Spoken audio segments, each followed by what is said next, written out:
Alhamdulillahi Rabbil Alameen, wassalatu wassalamu ala Sayyidil Mursaleen. Amma ba'd, fa'a'udhu billahi minash shaitanir rajim. Bismillahir Rahmanir Rahim. As-salatu wassalamu alayka ya Rasulullah wa ala alika wa ashabika ya Habibullah. As-salatu wassalamu alayka ya Nabiyullah wa ala alika wa ashabika ya Nurullah. Dear Islamic brothers and viewers of Madani channel, welcome to another episode of the blessings of Ramadan. In today's episode, inshallah Azza wa Jal, we're going to learn some of the real important rules of fasting, along with the faith-refreshing parables of our great saints. Let's begin with the excellence of Durood Sharif. The beloved Rasul of Allah sallallahu ta'ala alayhi wa sallam has said, "Indeed, he who recites Durood upon me the most will be the closest to me on the day of judgment." Sallu ala al-Habib sallallahu ta'ala ala Muhammad sallallahu ta'ala alayhi wa alihi wa sallam. According to a hadith narrated by Sayyidina Anas radiallahu ta'ala anhu, one day the Rasul of mankind, the peace of our heart and mind, the most generous and kind sallallahu ta'ala alayhi wa alihi wa sallam, ordered his companions alayhim ridwan to fast and then said, "None of you is to do iftar until I permit you." So the people fasted. In the evening, the companions came individually to the blessed Rasul sallallahu ta'ala alayhi wa sallam and said, "Ya Rasulullah sallallahu ta'ala alayhi wa sallam, I fasted today. Please give me permission to do iftar." Beloved Rasul sallallahu ta'ala alayhi wa sallam would allow them to do iftar. One of the companions radiallahu ta'ala anhu came and said, "Ya Rasulullah sallallahu ta'ala alayhi wa sallam, in my house there are two girls who also fasted today.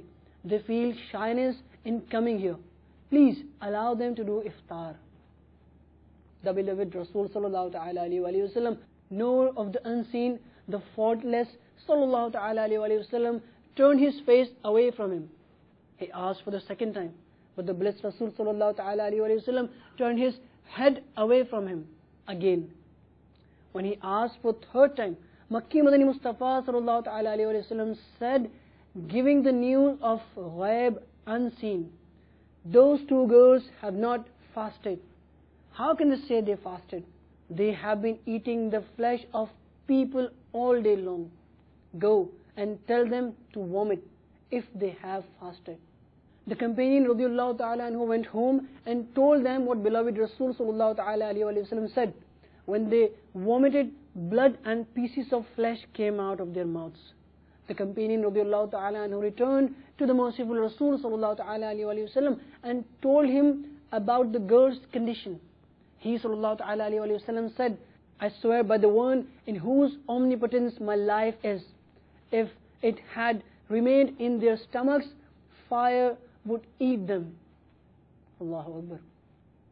According to another hadith, when our beloved Rasul sallallahu ta'ala alayhi wa sallam turned his face away from the companion radiallahu ta'ala anhu, he radiallahu ta'ala anhu came in front of beloved Rasul sallallahu ta'ala alayhi wa sallam and said, "Ya Rasulullah sallallahu ta'ala alayhi wa sallam, they both have died or they are about to die."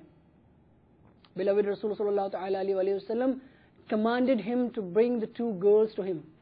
When they came, he had a pot brought and ordered one of them to vomit in it. She vomited until the pot filled with blood and pieces of flesh.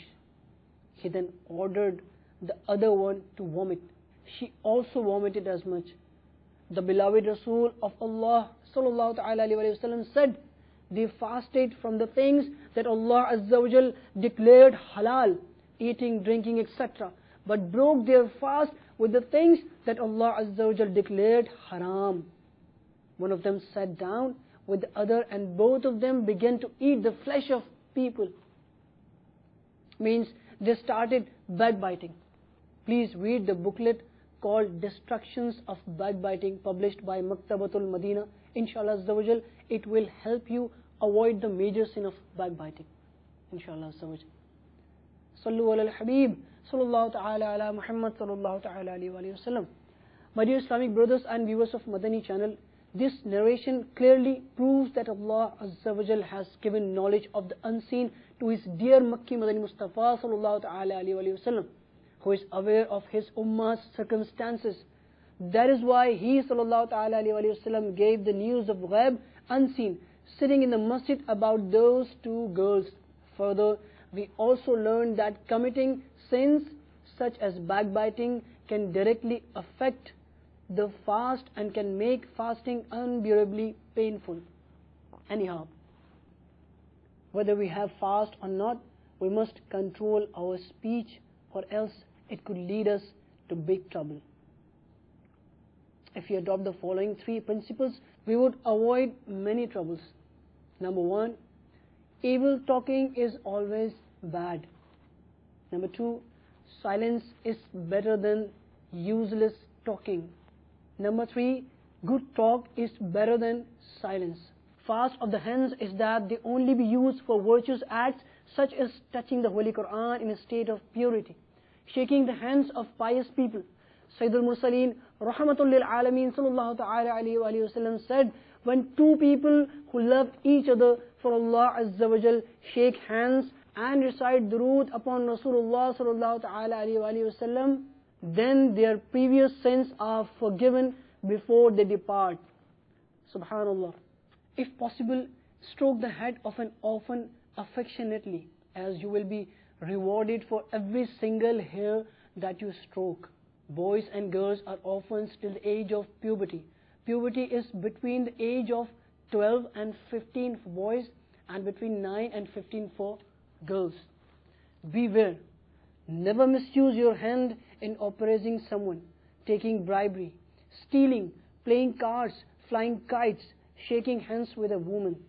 One should avoid shaking the hands even with a young, attractive, beardless boy in case of lust. But do not offend him. Avoid him with proper strategy.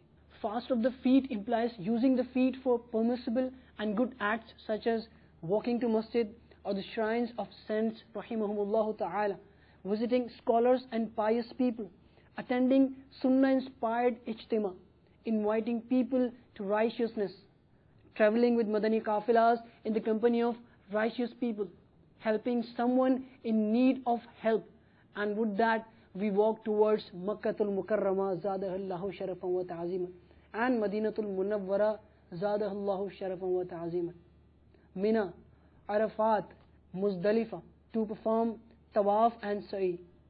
Never misuse the feet in walking towards cinemas, bad company, playing or watching chess, ludo, cards, cricket, football, table football, etc.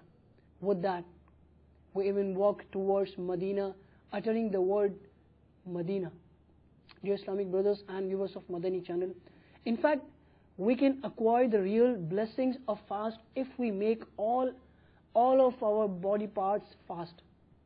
Otherwise, we will not gain anything apart from thirst and hunger. As Sayyidina Abu Hurairah radiyallahu ta'ala anhu narrates that our beloved Rasul sallallahu ta'ala alayhi wa sallam said, there are many people who get nothing but thirst and hunger from their fast, and there are many people who get nothing from their salah except staying awake.